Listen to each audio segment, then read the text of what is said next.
কপালত সকলো বিধি লিখি লৈ আহিছোঁ। সেই লিখনি কোনো টকা সম্পত্তি শক্তি আৰু সুন্দৰ চেহেৰাই সলনি কৰিব নোৱাৰি। কৰিব পাৰি মাথো চেষ্টা।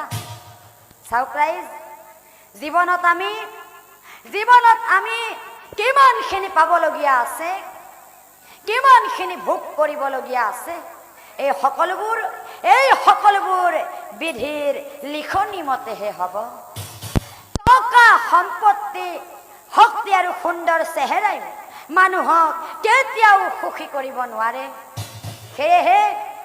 সেয়েহে ভগৱানে যি দিছে সেইখিনিতেই সমস্ত সুখ বুলি চলিব লাগে।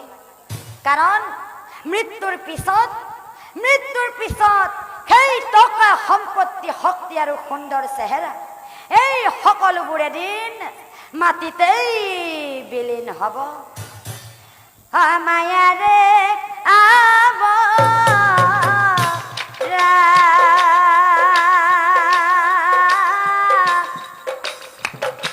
ৰূপে বিনন্দিয়া জনমিলো এই সংসাৰত, জনমিলো এই সংসাৰত।